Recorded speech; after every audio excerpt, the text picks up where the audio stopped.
Financial health is foundational to achieving sustainable economic inclusion and resilient livelihoods. However, financial health is increasingly under threat across Africa, partly due to an alarming rise in investment scams and Ponzi schemes. Africa's estimated financial loss to Ponzi and other get-rich-quick schemes based on aggregate data is about $500 billion, with South Africa, Nigeria, and Kenya accounting for about half of total losses. These fraudulent schemes not only erode household savings and investments, but also undermine trust in formal financial systems, regulatory institutions, and digital financial services. My name is Uche Enyoha, Network and Stakeholder Manager at EFINA, and it's my pleasure to welcome you to this EFINA webinar on what will be an insightful and valuable conversation on sustaining financial health, understanding and combating investment scams. And what we hope to achieve in this conversation is to examine how investment scams endanger financial health, inclusion, and trust in digital financial services. We hope to analyze the demographic and behavioral profiles of victims to inform more effective consumer protection strategies. And we hope to be able to propose actionable regulatory and compliance frameworks that enhance resilience against scams.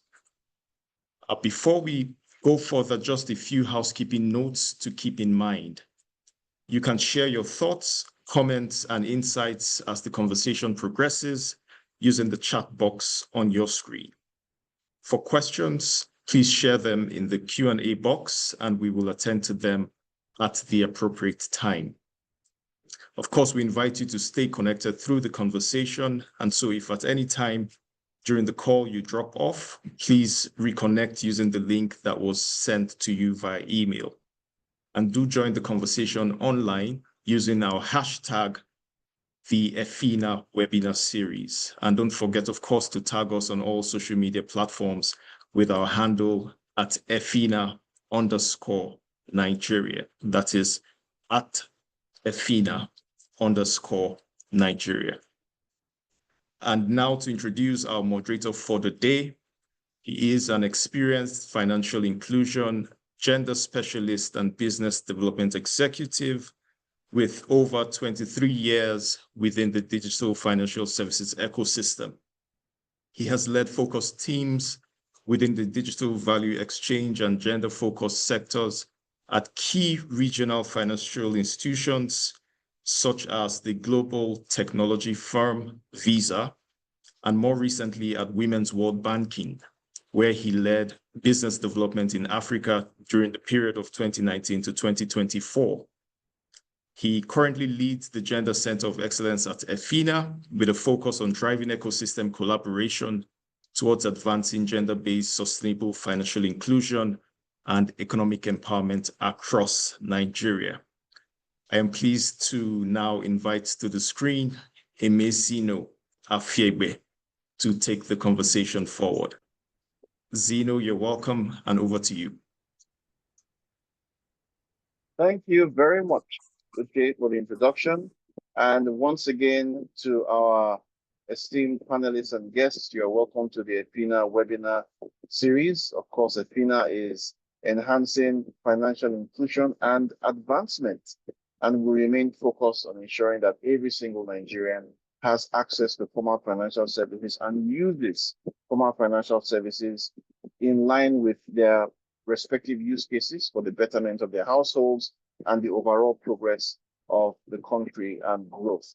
And one of the things which we have observed as we carry out our research, because EFINA is renowned for providing dependable research, which we have put together once every 2 years, working closely with the National Bureau of Statistics to ensure that the financial services ecosystem has the facts, the information that can be used for strategy formulation, creation of the right products and services and solutions for the benefit of all Nigerians. And from what we have seen in all the research we do, we're able to make recommendations. And a key point that is limiting the ability to progress is investment scams, just like Uche had mentioned in the preamble.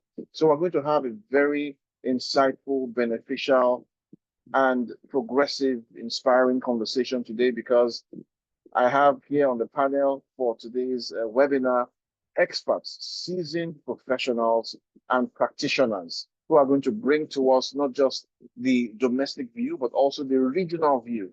So we can take lessons to find out how we can really understand investment scams and combat investment scams and put into the right play the appropriate measures that can be set forward right away. So let me introduce to all of us our esteemed panelists.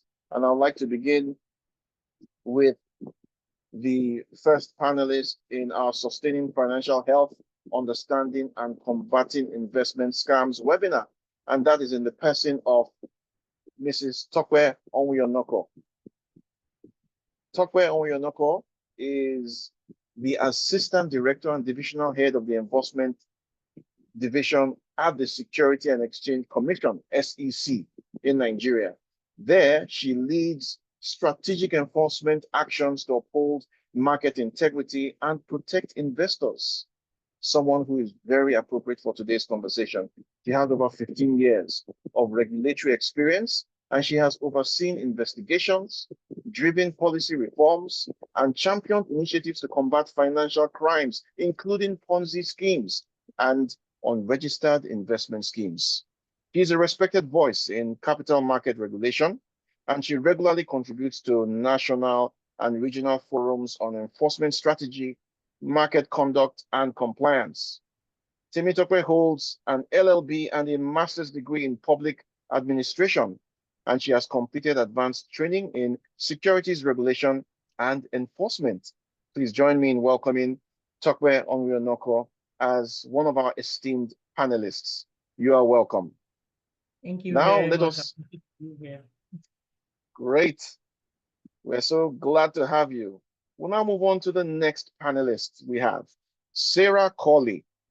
Sarah Corley is the CEO of the Alliance of Digital Finance and FinTech Associations, Alliance DFA. There, she drives initiatives to support growth of the FinTech and digital finance industry. She's a sought-after keynote speaker and advisor. Sarah has helped launch more than 16 industry associations, and she has led numerous webinars, working groups, and she has authored works on ecosystems, fintech, and inclusive finance. She has over 20 years of experience in capacity building, and she has facilitated training and workshops for senior leaders and founded prominent global events, including the Pathway to 17 Summit. She is recognized on the 2023 Innovate Finance Women in FinTech Power List, and she holds an MA in HR Management.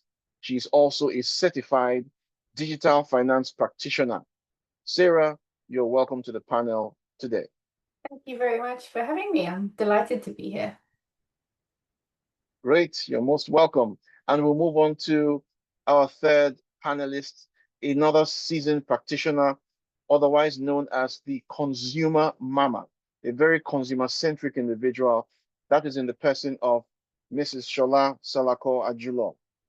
Shola is a consumer protection expert, and she has more than 30 years of professional experience in communications, marketing, branding, media, customer service, and consumer protection in both public and private sectors. In the course of her career in consumer advocacy, she initiated some notable actions like the Lagos Consumer Forum and March 1st, 2016, No Banking Day, which was a consumer boycott on the excessive banking charges at the time. Among other things, she's a federal commissioner and honorable member representing the Southwest on the Pioneer Competition and Consumer Protection Tribunal, Abuja. She was a pioneer board member of the Lagos Consumer Protection Agency, LASCOPA.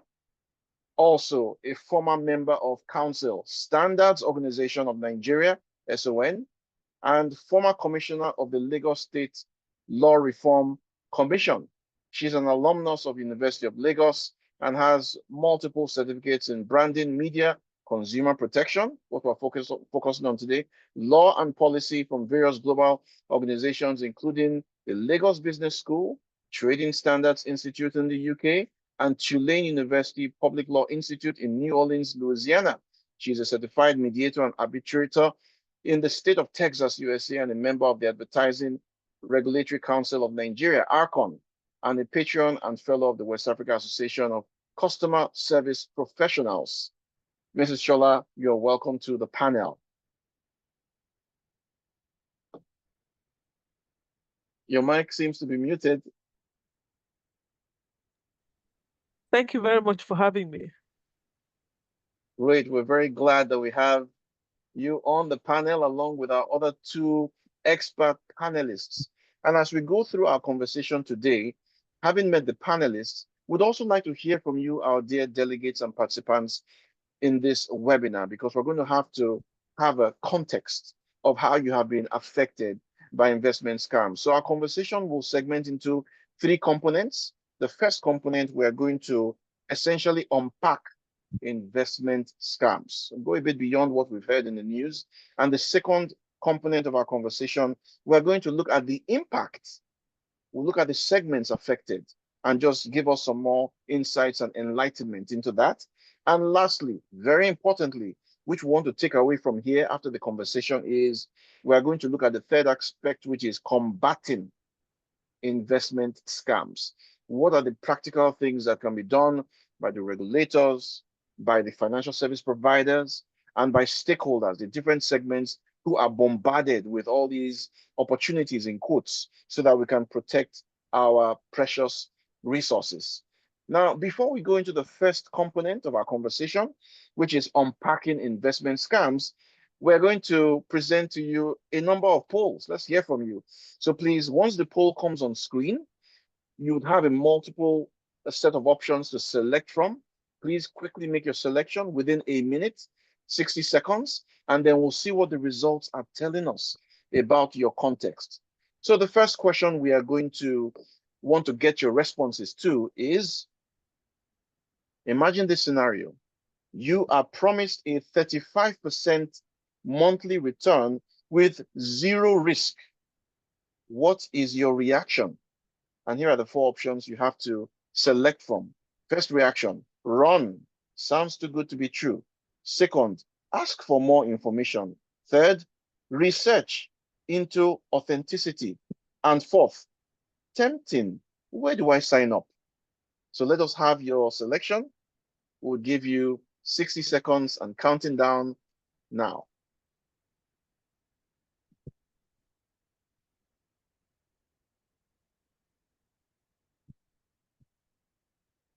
So I will give the prompt when we get to the 60-second mark, and then we'll see what the results are telling us.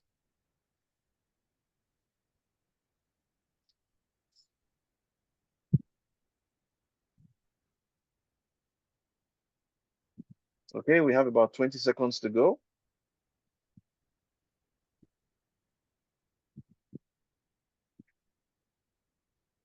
What would be your reaction to this type of offer? This is typical within the space where many have been adversely affected. 10 more seconds.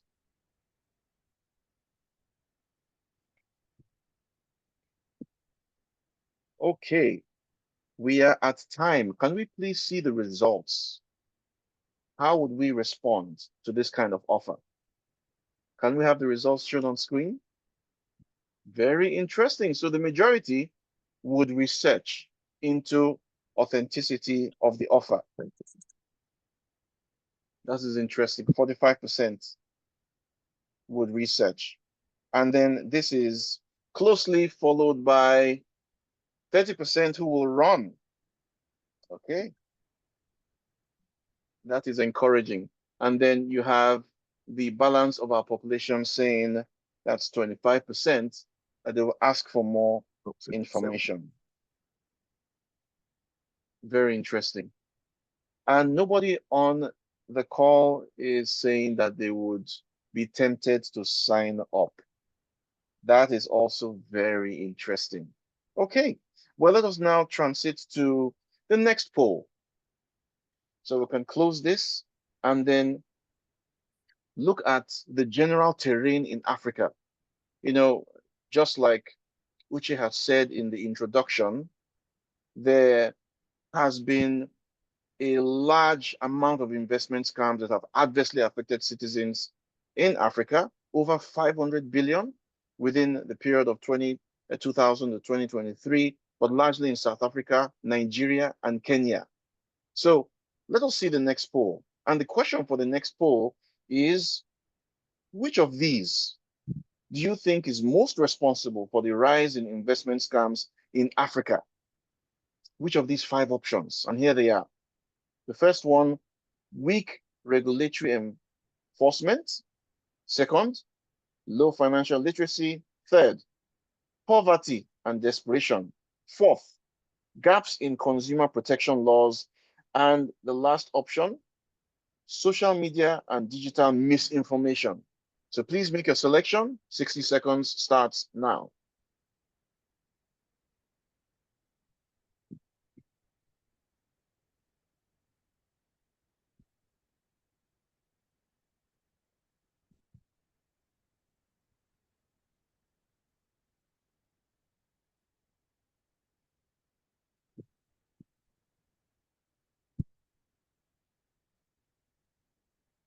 Fifteen more seconds.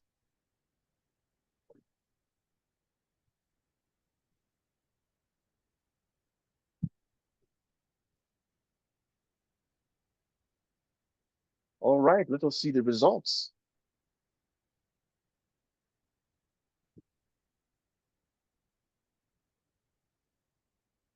Wow, the majority have identified that the most dominant causative factor is poverty and desperation. That is 53%. Poverty and desperation, followed closely by weak regulatory enforcement. And that is at 29%. And then you have basically on the same level, low financial literacy, gaps in consumer protection laws, and social media and digital misinformation. Very insightful.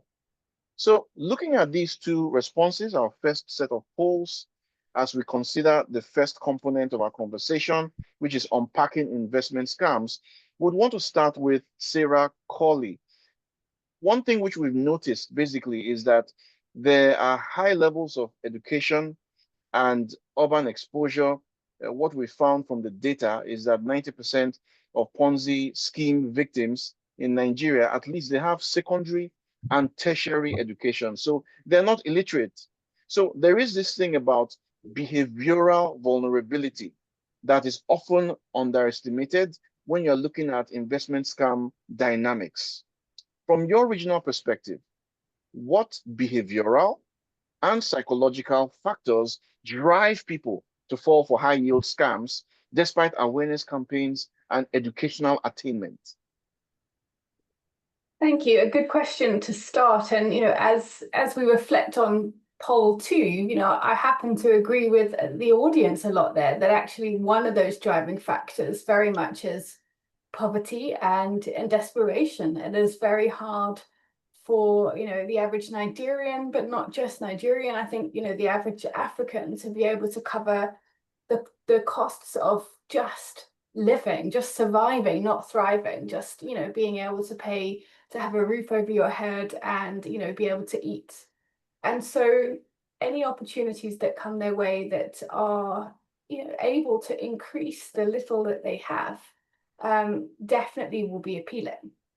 Now, of course, we may be able to, as seasoned financial professionals, might be able to see some of these scams a little bit clearer.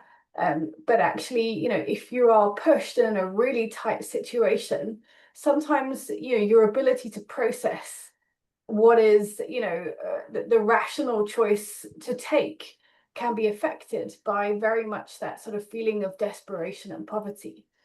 I think another thing that these investment scams are really good at doing, and in fact any scam, so I think this is a really good highlight to pick up for any scam, is there's often an urgency, right? So whether it's someone pretending to be a friend of yours who is, had an accident and needs money now, or these investment scams where if you don't join now, you're going to miss out.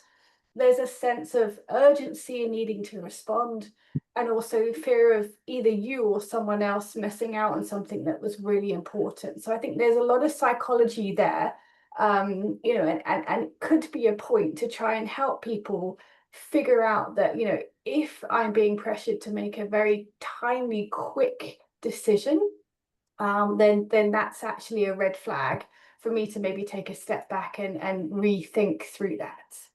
And the other thing I think, is with information, right? We know that people are able to do savings and investments and make money on the return. So, it is normal. We've kind of normalized. We've done a good job in many ways, as financial professionals, to encourage more people to save and invest. And so we have to sort of figure out how easy is it to draw the line between what is a return that is, just a bit too high, a bit too much, and what is a feasible return. So, as people become more familiar with these tools, this is, I think, a particular reason why, these Ponzi schemes, more people are falling victim to, because it's not always necessarily portrayed as being, out of the realms of possibility of achievable return on the investment. But I think one thing that is really different now in comparison to even if we move back 10 years ago is social media, and the ease of which it is to find either correct information or disinformation. I was really interested in poll 1, when people were saying, okay, I'm going to go and research whether this opportunity is right or not, and the question I thought was, well, where do you go to find that research? How actually do you end up finding a legitimate place where you can go, oh, this definitely is a scam, or oh no, this actually is legitimate? Because there's so much misinformation out there, on the internet. The FCA in the UK this week started having discussions around the concept of finfluencers. So we know influencers, there's many of them that try and help us, eat certain things, dress certain ways, do certain things, and many more are now coming into the sphere of financial services. And so we're seeing finance finfluencers, which is a bit of a mouthful to say. But now, there is sort of kind of an awareness that are these people knowledgeable? Are they actually, sharing really good investment tips, or are they also themselves just falling victim to Ponzi schemes? It worked for them the first time, or they're being paid, right, to advertise something that they didn't really research in the first place.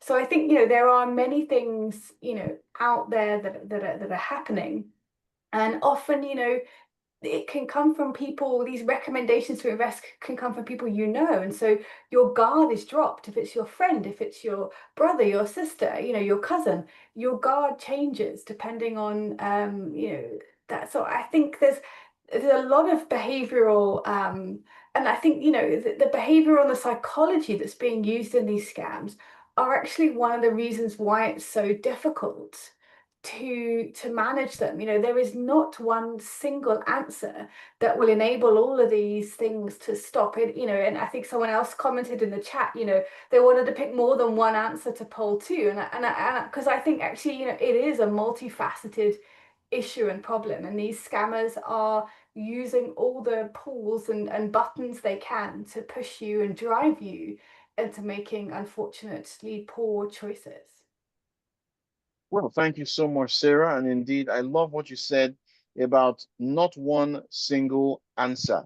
And it's a good thing for us to be aware, because if we have an understanding of the different variables and factors that lead people to want to fall victim to these scams, I mean, not that they desire to, but they find themselves as victims, that now helps us to ward off or guard against or protect ourselves from other innovative ways that scammers might come up with in the future to take advantage of some of these vulnerabilities. And one other point which you mentioned around lack of information. You want to do research to know whether this scheme is authentic, but where do you go? Who do you trust?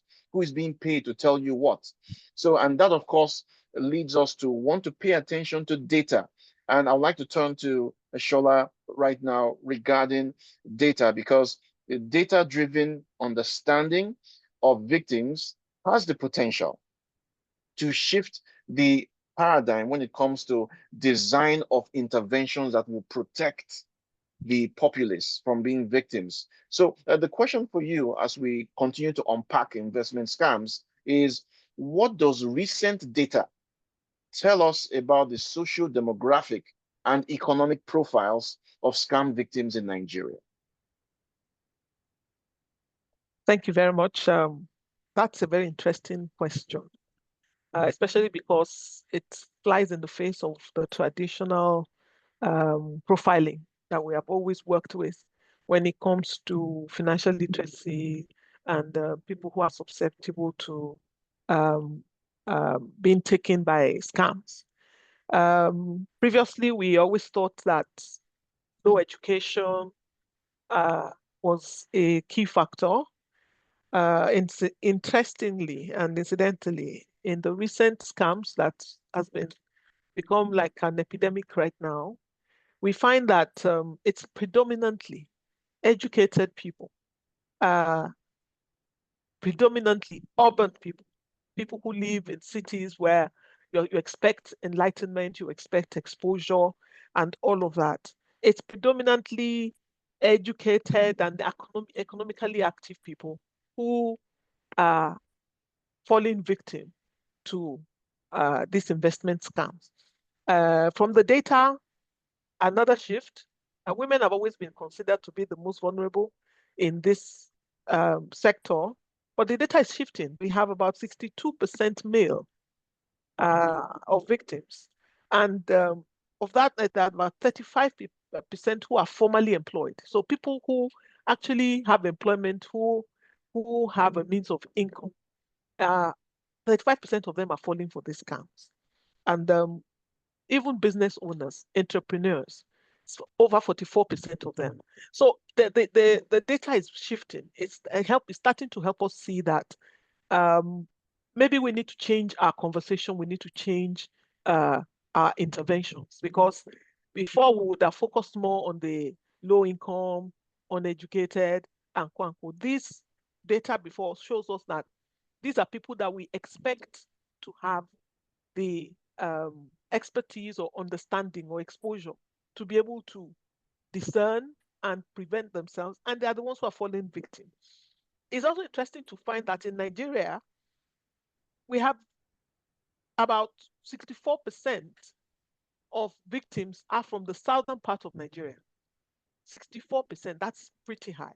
And that should also give us a window into maybe there are cultural circumstances or situations that we need to consider, because if over 64% of victims are from the southern part of Nigeria, of which 30% are from the south and 34% are from the southwest, that immediately, because I'm wondering, why is that number not equal from the northern part of Nigeria? So it's something to look at, because there might be some behavioral pattern, there might be some social pressure or something that is making this more a southern risk. And I would think that with this data, what we're seeing now says that maybe our conversation around literacy, because we've spent a whole lot of time focusing on financial literacy, enlightening people on how to operate in the finance sector and all that.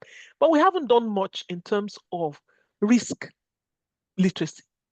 So maybe this would give us an indication to show that we need to focus a lot more now. It's not just that people are not financially enlightened. It's not that they are not risk enlightened. They do not understand how to judge risks and how to take them. Because, I mean, in investment, there's always an element of risk, but we need to educate and empower people with more tools to be able to understand how to judge the risks and which ones they should go into and which one they shouldn't. So the data is very interesting. It's giving us more indication into the direction we should be going, and it's not what we have always done. So as the conversation continues, I'm sure we'll be able to find solutions to that. Thank you. Thank you so much, Shola. These are very valid points. The data always makes a difference when you consider the numbers. It opens our eyes to recognize where there is a concentration of the challenge, and then we get to understand better what that challenge is. Very good points you raised about the need for risk-led literacy. You took note of that. And then the need for us to change and adjust the structure of our interventions and even the communication to ensure that we're able to get to those persons who currently, based on the data, are falling victim to these investment scams, and then the provision of tools as well. And there is a role that the regulator plays. And when you look at the typical, in fact, most of the Ponzi schemes and the investment scams, you would be amazed to see that they operate for not just months, but a number of them for years. And this is despite the red flags, such as the unrealistic returns and unlicensed operations. I remember there was one particular Ponzi scheme where a victim asked one of the marketers a question about, so what exactly does your organization do? And the response was very quick: oil and gas and telecoms. And then the assumption is that, oh, wow, yes, there is a lot of money in oil, and then the telecoms organizations are doing well, therefore the returns will be as high as proposed. And that reminds us of the question that was raised by Sarah regarding what is a feasible return. But looking at the regulatory point, there seems to be institutional blind spots and structural weaknesses that delay regulatory detection and enable widespread public exposure before action is taken. So we'd like to turn to Tokwe now. And the question for you, Tokwe, is what systemic gaps allow unregulated investment schemes to operate openly, often for years, before regulators intervene? We'd love to get your perspective on that.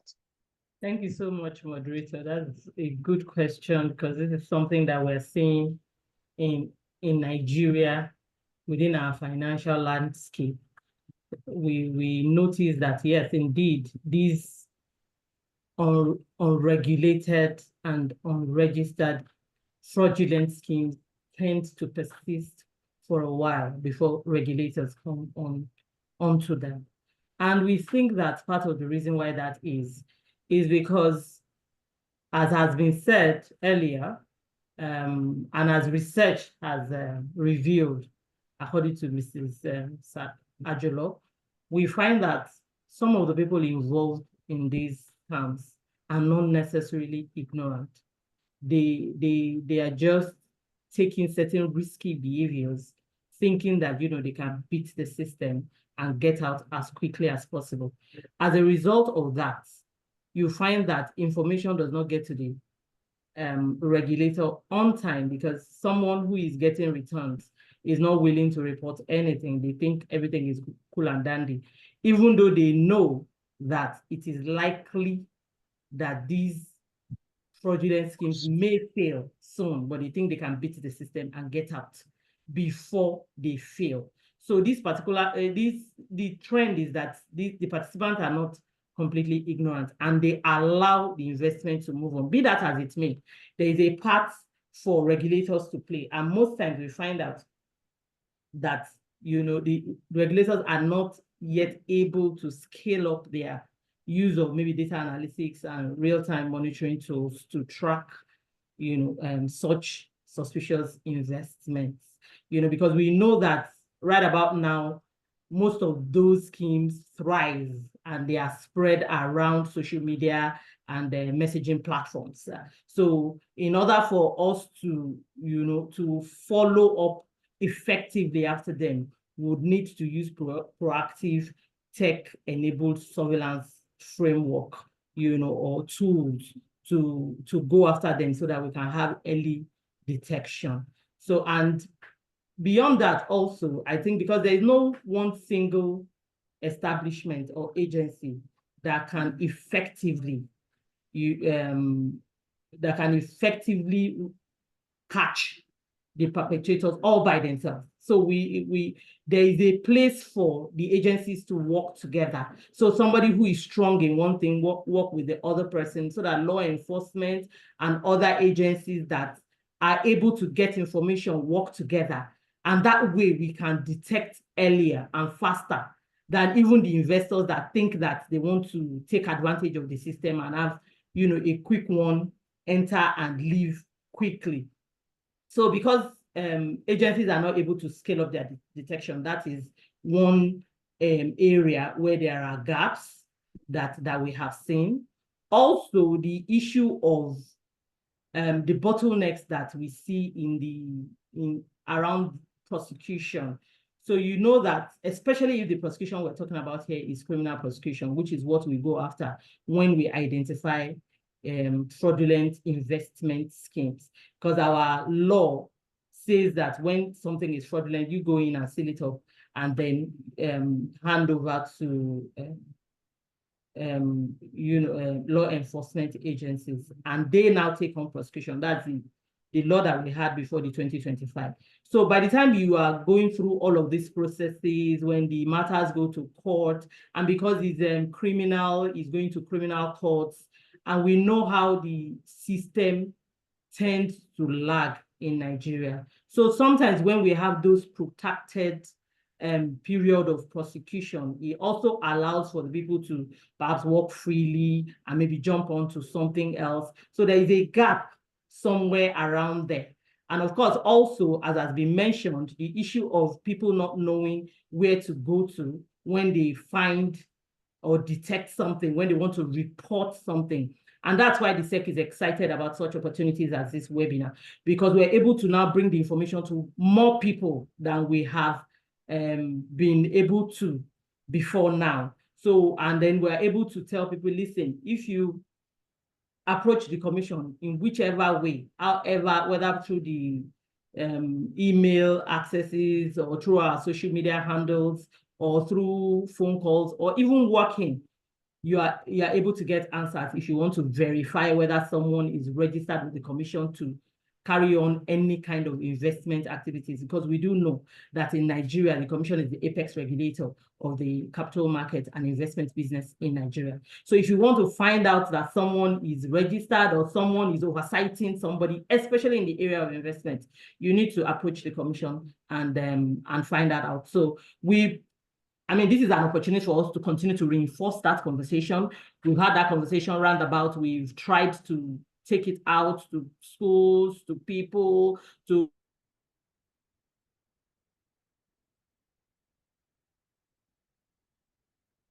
All right.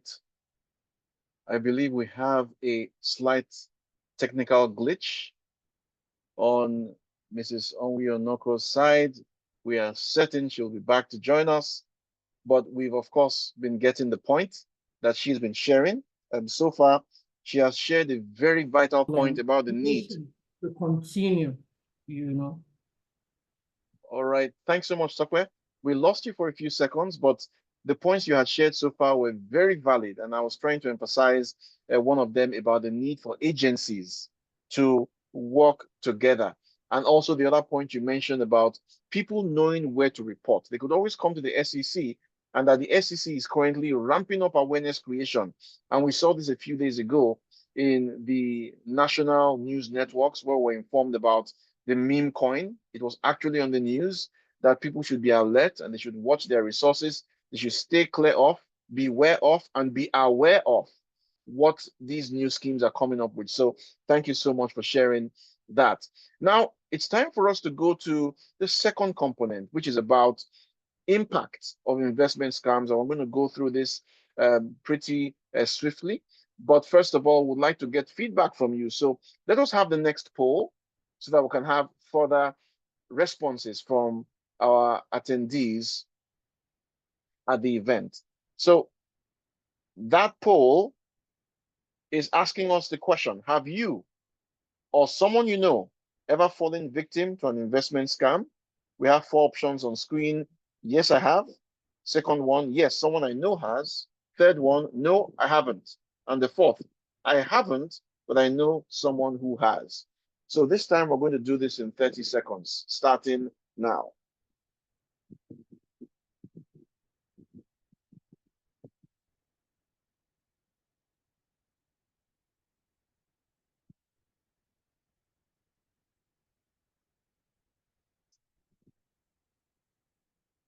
All right.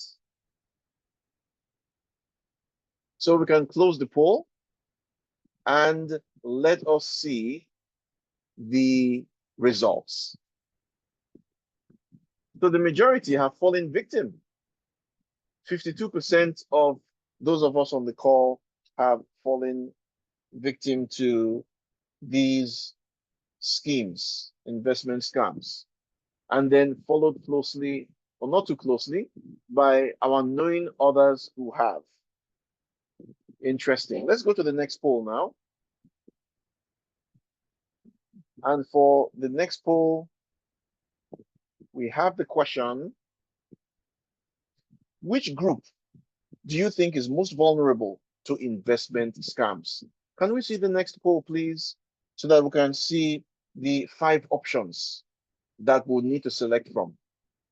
Once again, the question for the next poll is, which group do you think is most vulnerable to investment scams?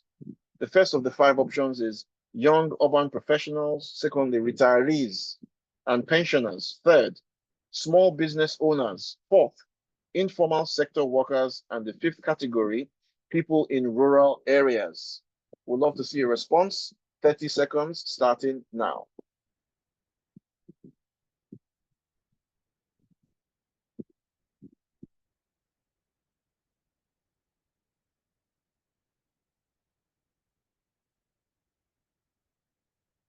Fifteen more seconds.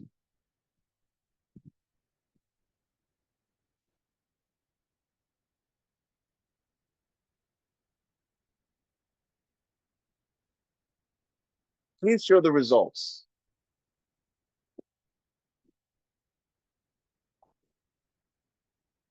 The majority indicate that young urban professionals have been affected, impacted adversely. Interesting. 44% of us say so. Okay, and this is followed by retirees and pensioners. Very interesting. All right, so we're going to take note of those first 2. Then, of course, the third is informal sector workers at 19%. Thank you very much. And bearing this in mind, let's go back to you, Tope, just to really look at this level of impact. As mentioned at the preamble, 911 billion naira represents what was lost between 2000 and 2023. And apart from the money, we also have financial health being impacted badly for all the households affected, and household resilience began to falter because of this huge loss and trust in financial systems. Now, the most recent one that is in our memories is the CBEX scandal, which wiped out within a year, about a year, 1.3 trillion. This is more than what was lost within 23 years, lost within about a year. So the question for you, please, is how does this scale of loss affect Nigeria's goal of economic inclusion and financial systems stability?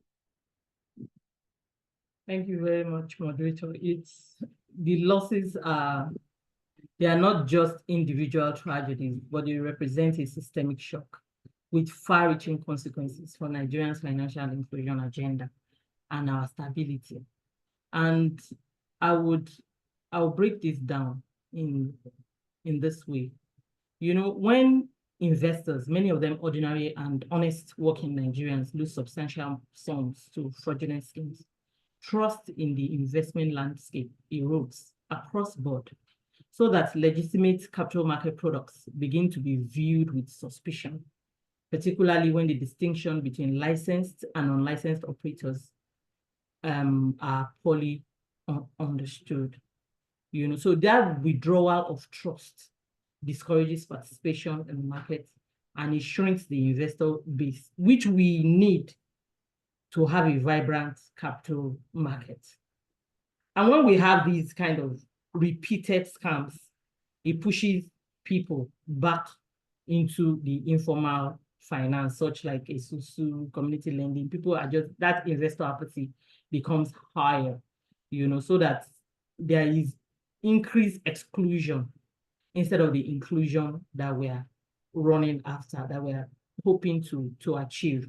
So, and then when you have those informal sectors being run into, those sectors, they are not regulated, they are also very risky, and there is no opportunity, they offer no growth opportunities to people. So it deepens financial exclusion instead of inclusion that we want to have in the market, and it undermines the national goals for inclusive economic development.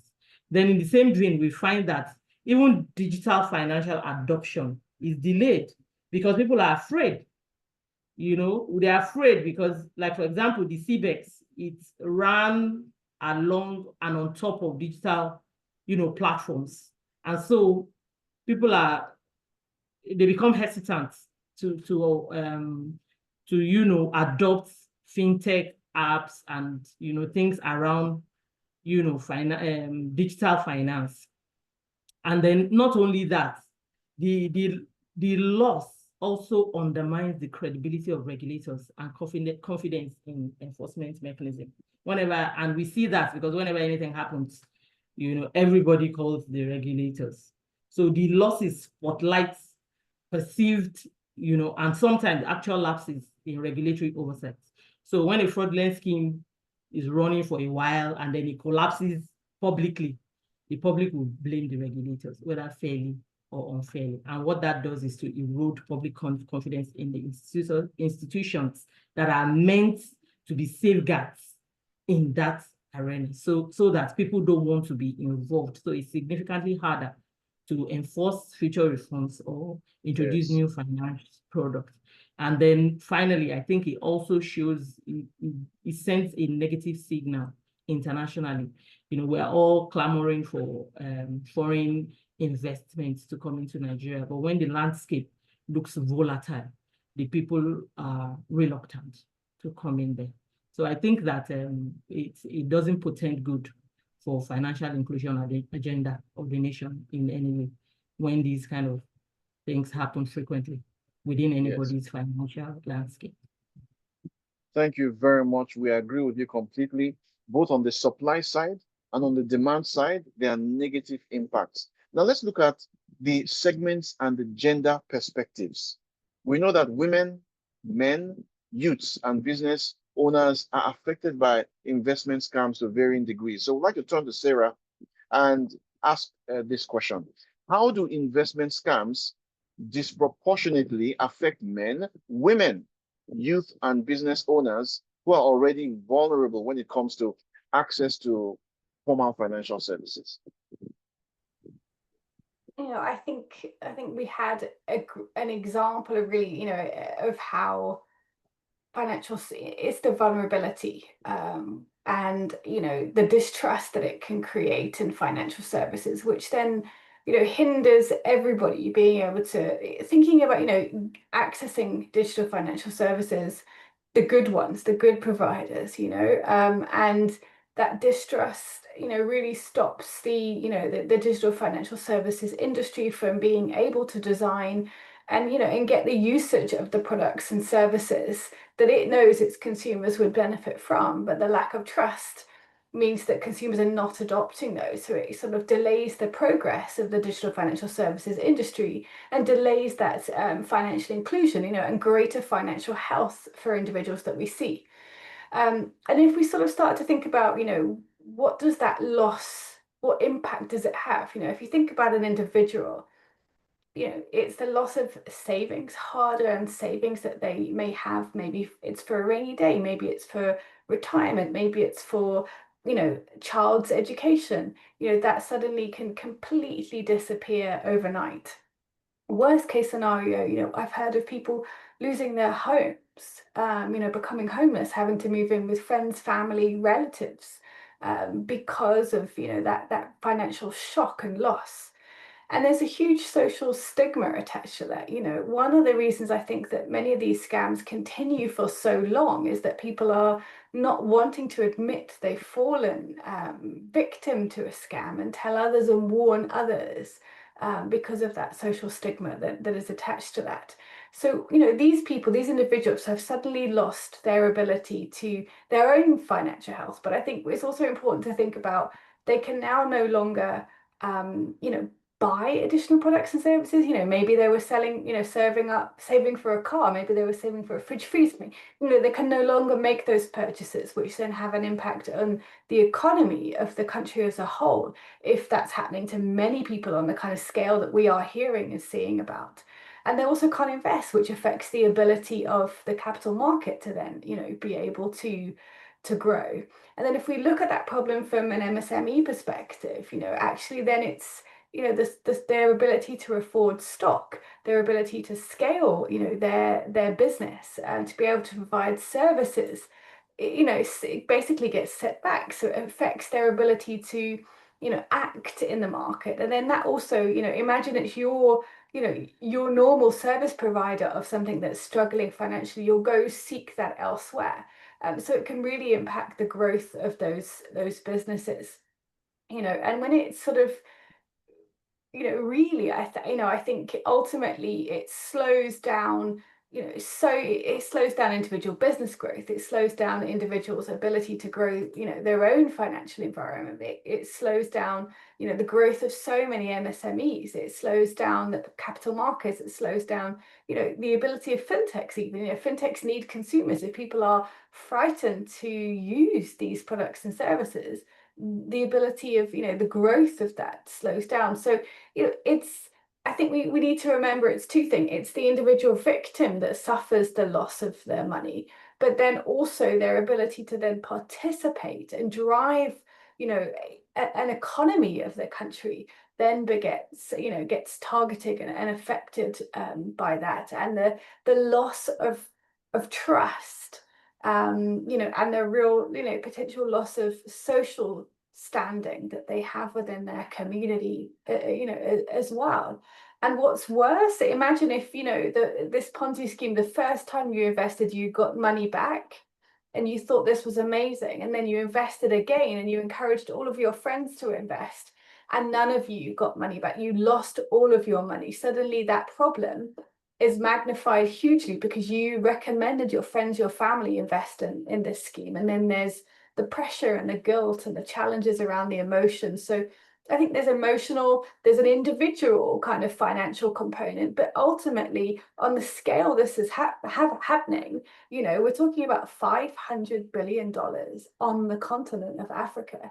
You know, that is slowing the economy, the GDPs, the ability to, you know, move forward. So, you know, really at all of those levels, it convinces us that this is incredibly important for us to take action.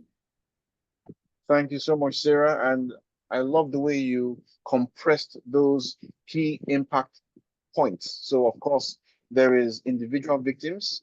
The number $500 billion in Africa represents individuals, families, parents, children, school fees, rent, all these opportunities missed, and then also missed GDP. Now, speaking about parents and what they hand over to their children, there is the intergenerational economic mobility impact. And I would like to turn to Mrs. Shola to really look at that with this question.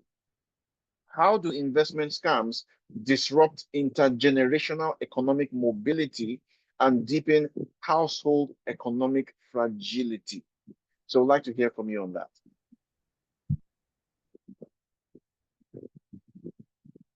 You're muted. Myself. Okay, sorry, I thought I muted myself. When you look at data, it's very easy to just look at it in numbers, but those numbers actually represent real people, people that we deal with daily in our advocacy, who are caught in the trap of various forms. It's not just the investment scams. There are the loan sharks. There are all kinds of things that kind of draw people into a fast way of making ends meet that ends up becoming a trap. And the greatest challenge of this is that when one person gets to lose their investment in these scams, the ripple effect of it is almost unending. Because if a head of a home is the one who takes the little savings that the family has been able to put together to say, well, let me see if I can double this or triple it so that it can help us get further, and that money is lost, the impact comes back and impacts every member of that family. It's seen in them being unable to continue to pay school fees. It's seen in them defaulting on rent, not being able to put food on the table because now they're trying to struggle to pull back, and sometimes people actually go out and borrow money to invest in these things, and so it becomes a ripple effect of debts that families are struggling with. Some people lose their homes and they have to start moving out or moving back to the village or squatting with friends. It stabilizes the children. Children who are used to a particular kind of lifestyle just suddenly wake up and but daddy cannot provide that kind of lifestyle, or mommy cannot meet this immediate need. So it's the ripple effect is intergenerational. It's not just the fact that I lose money as the victim, but there are other inadvertent victims who become victim by proxy, who are not part of the decision, but who their lives are transformed or changed just simply because one bad decision was made. So it's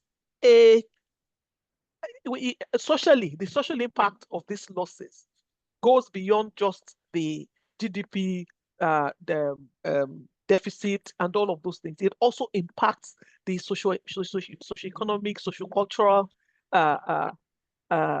well-being of the people. And I'm sure, like the poll pointed out, many people, apart from having been a victim, many people know other people who have been victims too, because maybe we had to step up because somebody had been a victim and they're in crisis. All of us will have to contribute money to help them pay a bill, which would impact our own economy because that was not money that was planned for. It was money that was intended for something else. So all of us become victims.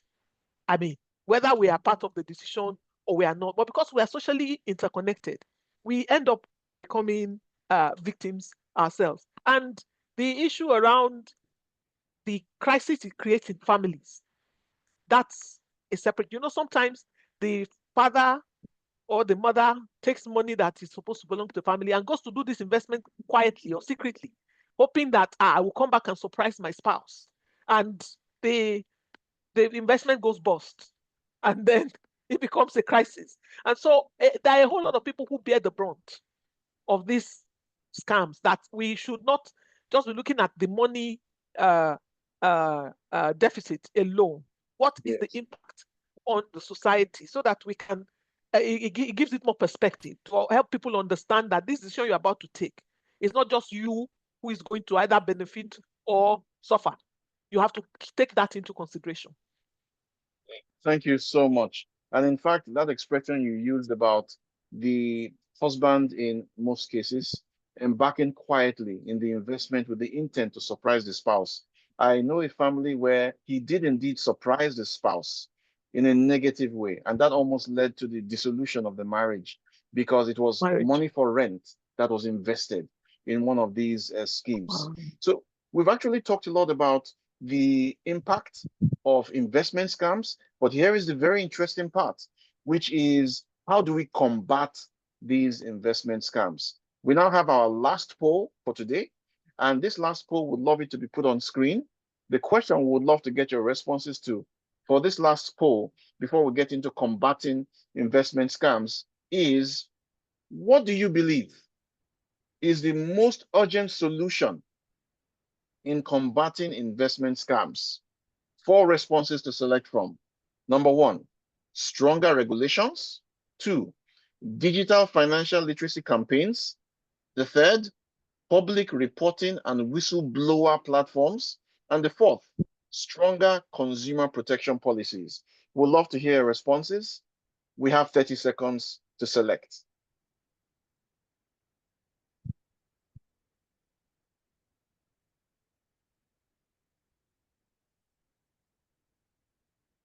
What do you believe is the most urgent solution in combating investment scams?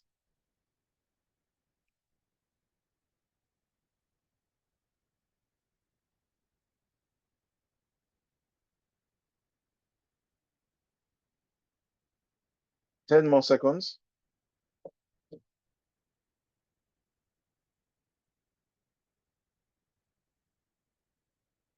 Okay, let's pull up the results. What do we have as our responses to this last poll? The majority of us say, oh, an urgent solution would be public reporting and whistleblower platforms. Very interesting. And this rhymes and tallies with one of the comments from one of our expert panelists, Tokwe Onwionoko. So that is 35%. And then that is followed by digital financial literacy campaigns. And that aligns with a point which was raised by Mrs. Shola on the need for risk literacy, not just financial literacy campaigns. Very interesting. And this is 25% of us saying this, and that's followed by stronger regulations and stronger consumer protection policies, tying at 20%. Very interesting. So let us go to Tokwe again. Now, we know that these massive financial losses, 911 billion, 1.3 trillion from CBEX, they threaten both investor confidence and market stability. So, and this relates to one of the questions I saw in the chat, which is, what has been SEC Nigeria's regulatory and enforcement response to Ponzi schemes and fraudulent platforms? We're looking at solutions now. What's the SEC doing, and what should the public also recognize as their role? Thank you. This is very, very key. I mean, it's a key takeaway from all of this conversation. So as a commission, the Securities and Exchange Commission, we adopted a multi-pronged approach in response to the growing threat of Ponzi and fraudulent investment schemes, you know, because they defraud people and destabilize the nation. So one of the things we did that we put in place is, you know, surveillance tools for unregistered investment operators. So we put in a surveillance system to proactively identify unregistered investment promoters. We want to be in front and not at the back playing catch up. So we're looking to monitor digital platforms, social media campaigns, and the likes, and then and operators of those of the advertisements to see whether they are soliciting investment from people without due authorization, and then we flag them and then make a public announcement about it. And of course we also investigate them, so we move them for criminal investigation and decisively go after them.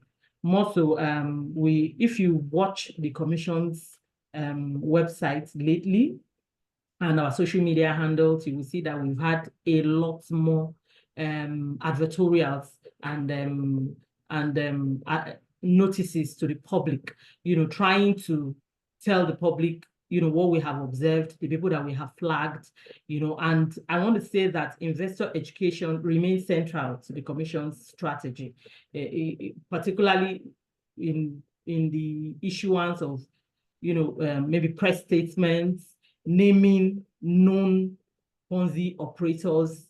And then if you look at the Say No to Ponzi campaign that the SEC has embarked upon lately, we've been to all the major markets in Abuja, we are continuing in other states, we have engaged with worship centers, because we know Nigeria is mainly a very religious country, and you find out that a number of people got to get involved in some of these things through their worship centers. So we've gone to churches, we've gone to mosques, we've spoken to their leaders.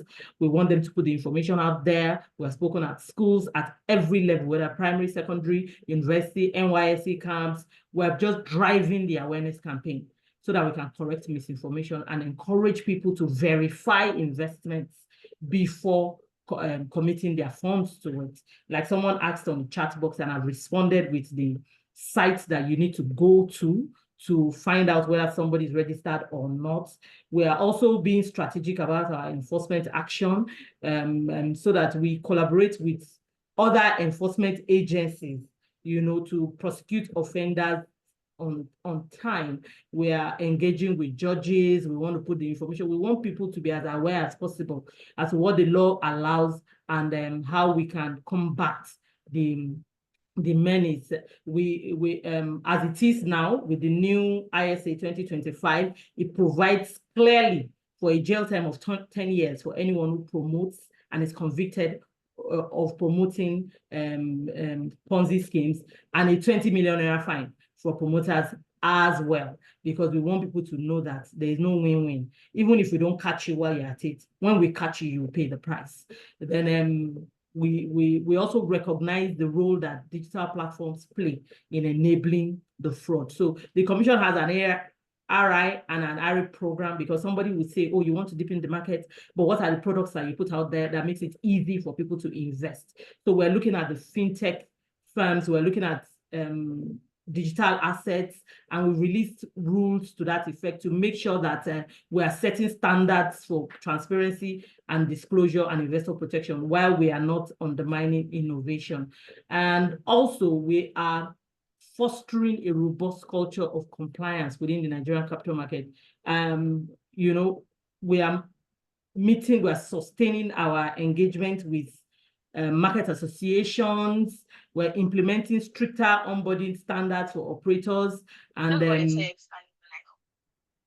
we're actively monitoring digital financial service providers. You know, these efforts, we want to, and these efforts, we also improve them through bilateral memoranda of understanding with relevant domestic agencies, because we find that this enables, you know, seamless regulatory coordination and intelligence sharing. But sometimes somebody knows more than the other, and when we come together, we're able to foster synergistic responses to some of these issues that we are faced with.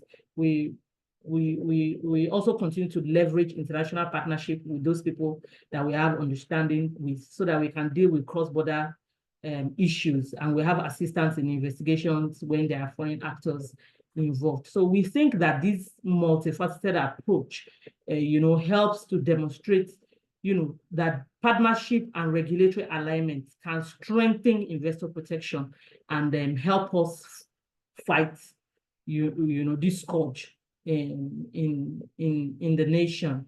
So we'll continue to depend and to collaborate with all the stakeholders that we need to collaborate with, so that we achieve something in this regard. I don't think that one person can fight the fight. I think we need to come together and have a united approach towards it.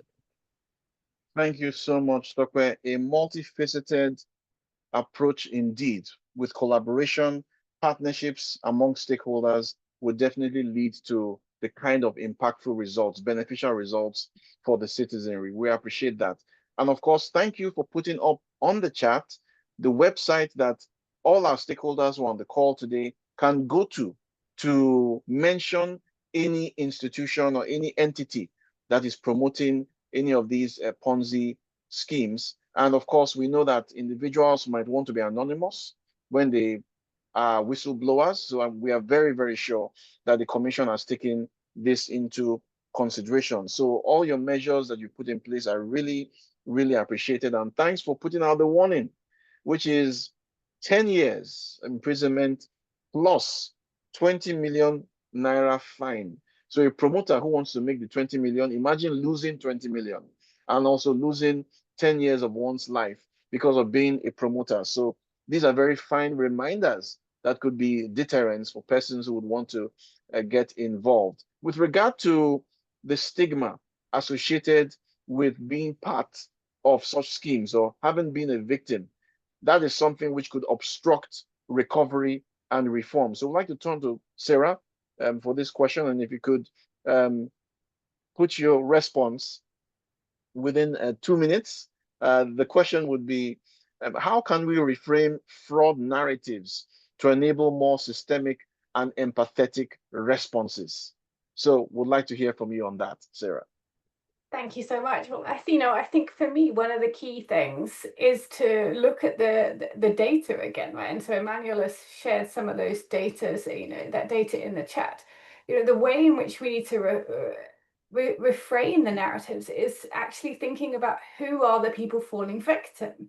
It is not really vulnerable people who have no access to digital financial services. It is often those with secondary or tertiary education who are formally employed, who are in urban areas and in the southern part of the country. So I think it's really important that the narratives, really reflect that these are the type of people who fall victim. And we often use the word sort of frauds and scams and Ponzi schemes. I'm not sure that really explains some of the emotional loss and trauma and challenges that these consumers face, or actually sort of show its gravitas on the challenges it's creating for the economy. So I think it's important that that the media is one of the partners in this ecosystem working towards framing this, and I think it's really important that when we're thinking of actions that we can take, that we are integrating the behavioral insights into this. Why was it that the people fell victim to it in the first place? Let's not make assumptions. Let's do research. Let's really understand what it was that enabled. It's not usually one decision. It's 2 or 3 that happen. How did all of those decisions happen so quickly for people to want to be able to invest?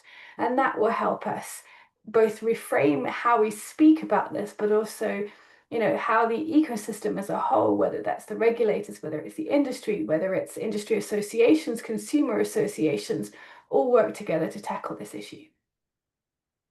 Thank you so much, Sarah. Very well noted.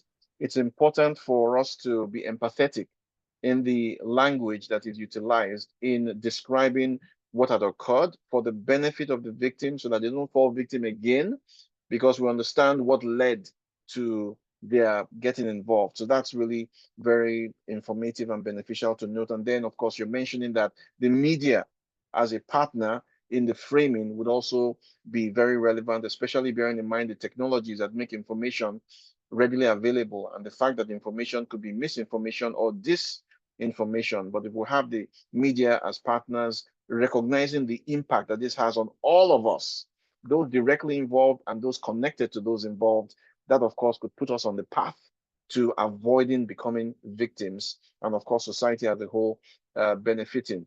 It's a good thing you mentioned associations, and as associations have a part to play, civil society is very well positioned to play a good role in combating investment scams because of the links they have to the grassroots and also in driving systemic reforms from an advocacy perspective. So we'd like to turn to Mrs. Shola for this question, and which would be the key question to wrap up this particular segment, and that is, what role can civil society play in advancing regulatory compliance and putting in place financial inclusion safeguards? So if you could keep your response within 2 minutes.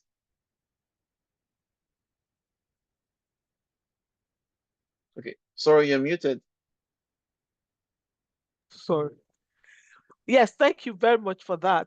Like you said, civil society cannot be spectators. We should become like first responders, the educators and the watchdogs in this fight against scams, financial investment scams and all that. So some of the things that we can do, one of the things that I find from my experience in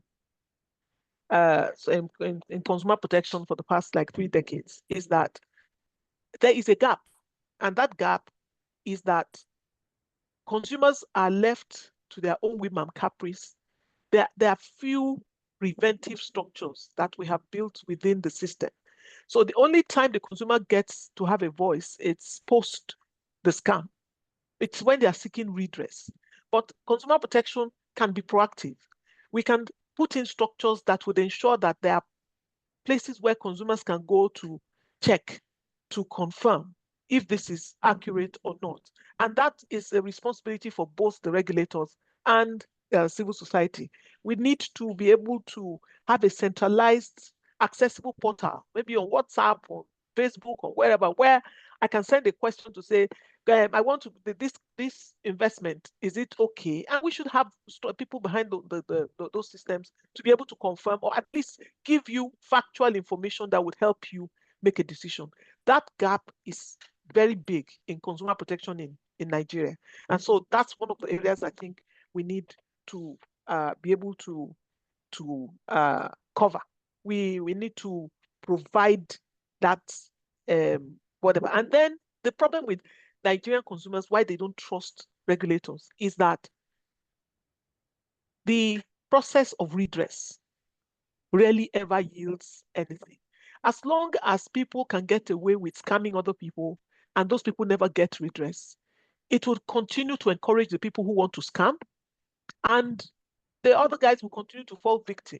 So I think the regulators and of course civil society, we need to work together to ensure that we're able to help Nigerians who have been caught victim, who have fallen victim, to get redress. And once people know that there are structures in the system that would ensure that if we catch you, you are not only just going to go to jail. Everything you have, we're going to collect and we're going to try and pay back these other people. People will trust the system some more. But the key thing I want to leave with this conversation is the need to bridge the gap, provide a platform where consumers can call or check with systems that are put in place to at least get information that would help them make informed decisions. We don't have that. And that's why a whole lot of people are still falling victim to this scam. Thank you. Thank you so much, Mrs. Shola Salako Ajulo, for that call to action and a key thing which needs to be put in place to enable individuals readily have access to information about who is genuine, what should they do, what should they avoid, and also a platform where they can be reporting. We appreciate that. I would like to also extend the opportunity to our other esteemed panelists to give a parting shot for 30 seconds maximum, please. So I'd like to go to Tokwe, please, to just give a call to action for 30 seconds or less. Thank you, Ifina. Thank you, everyone. And thank you to my dear panelists, informed and experts in their field. We appreciate the time, the efforts, and the platform that you have given us to speak to people. We continue to fine-tune our processes to ensure that information is out there and that we catch people who are promoting these things on time and make them pay. But we also employ you, our important stakeholders in this fight, to help us take the message out there. Our all our social media handle is @SEC Nigeria. We put information there constantly. I can tell you that within the last 24 hours, there has been at least 2 advisories on suspected Ponzi's. Please follow us, repost, like, tell people, we have identified that the gap exists.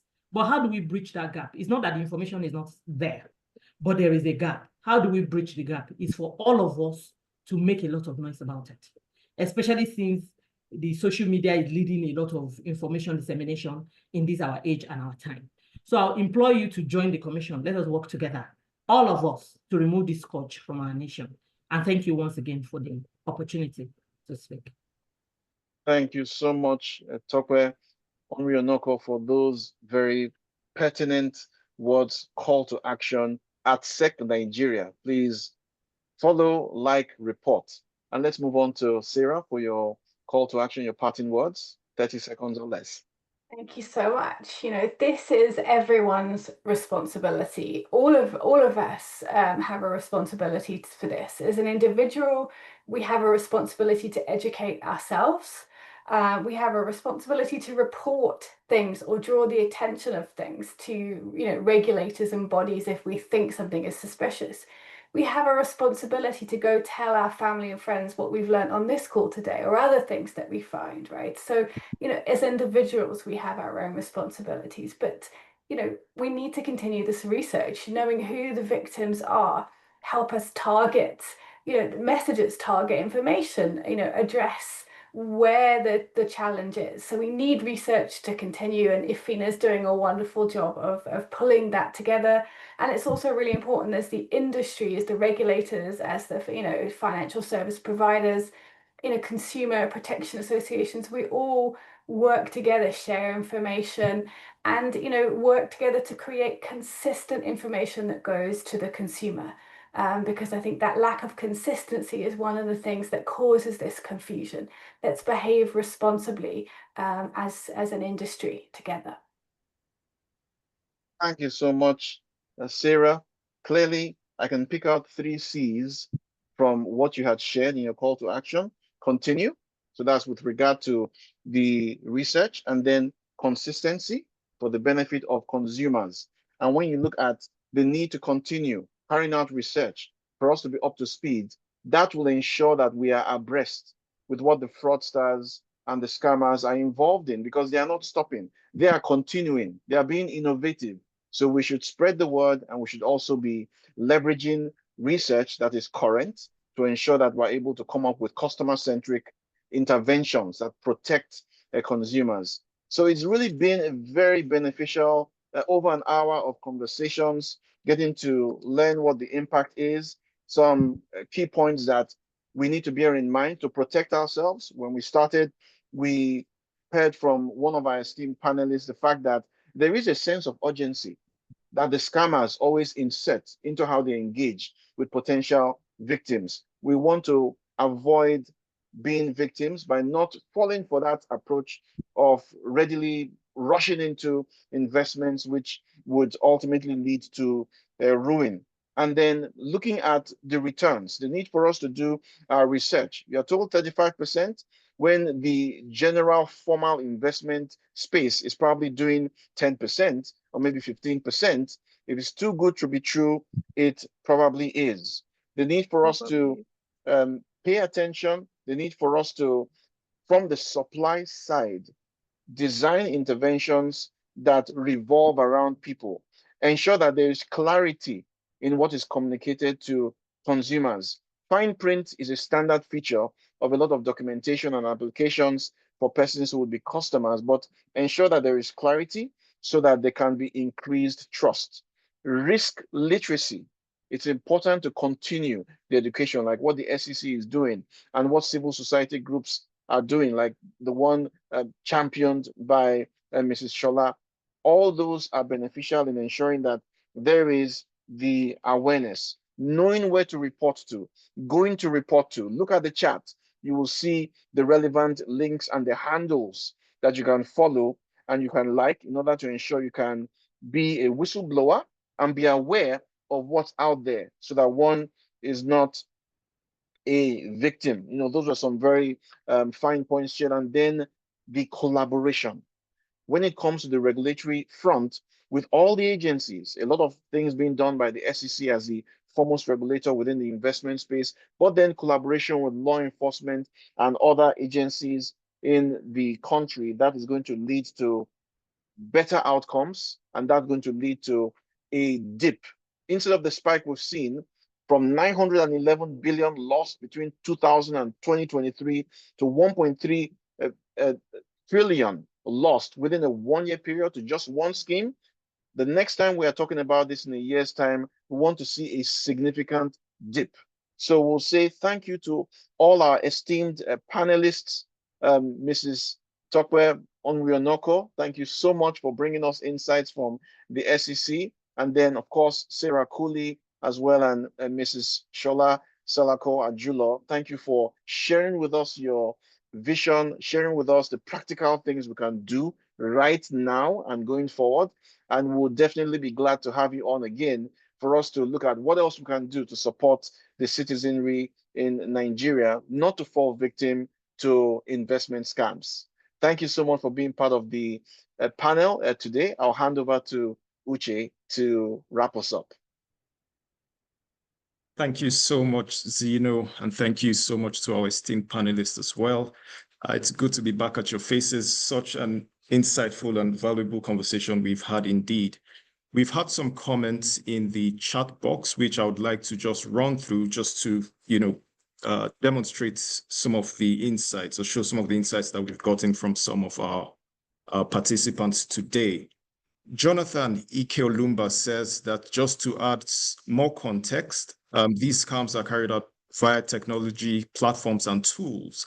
So it is educated people that are naturally the victims, and there's a point on those who are underemployed, looking for extra sources of income. Social media and disinformation has a huge role to play to this, and some social influencers push these Ponzi schemes. John Udo says, I am currently facing one scam right now, ICCIA. I think that's something for the SEC to look into as well. Janice Olawi says, such an important point that the data are just numbers, but the reality is that the impact upon so many real people, but the reality is the impact, upon so many real people and their well-being. Foinshola Akinjayeju says, SEC may also benefit from partnering with trust and faith-based organizations, churches, mosques, religious leaders to take the message out, and also an ecosystem-wide literacy enlightenment campaign with customized messages and media for the different potential victim groups, the tech-savvy, the hopeful hustler, the trusting and tricked, indeed. Leveraging influencers too is a point to note those who can tell a story of building wealth steadily and not through quick blowing. Emmanuel Umukoro says we must follow the regulator and help like and share information, just reinforcing what the SEC has said. That can benefit the wider society, particularly our immediate networks that follow us on our various social media platforms and formal and informal networks. We had a few questions as well, some of which have been answered already, but I'll still go through them just to give some idea as to what our participants are thinking as well. John Udo asks, what is the plan of the SEC in protecting the citizens from not being scammed? And what is the job of the CAC as well? I'm not sure that that question has been responded to yet. And so I'll turn the screen over to Tokwe if she can respond. So the question again is so maybe particularly the question that has to do with the job of the CAC. Okay, well, like we all know, I think it's common knowledge, the CAC registers businesses in Nigeria, and I think they do have a role to play, because if we know that the payment systems through which these scammers get paid run on payment systems that register businesses sometimes, so the CAC is expected to have done certain kind of they're expected to have done certain kind of due diligence with which they could collaborate with the commission, especially if the business is saying something along the lines of doing investment business, So it's we've reached out to them. We're working on something because we don't expect that a business that is about to be onboarded as an investment business would not have gotten a prior registration with the commission, so that it's clear that they are licensed to do whatever it is that they're planning to do. So anyway, the role of the CAC is to register businesses, and I think in this respect of the conversation that we're having, they are to put in compliance measures in place to ensure that whoever is stating that they are going to do one thing in their MEMAT or their articles of association, they are able to also provide evidence to show that they are registered with the relevant authorities before they go out there and they're licensed to do business. Thank you very much for that apt response. I think the other questions have to do with some of the comments we've made already around how we can send in our reports or make confirmations where necessary. Again, the website to go to is sec.gov.ng/CMOS, and that will direct you to the list of all registered CMOs in the Nigerian capital markets, and that's capital market operators within the ecosystem. Thank you again for participating in this webinar. We will be making public excerpts of the webinar on our website and our social media handles in both text and video formats. You can watch a recap of this webinar on our YouTube page, EFINA_Nigeria. Thank you once again, and we hope to see you next time. Many thanks. Thank you. Thank you. Thank you. Thank you, everyone. Please enjoy the rest of your day.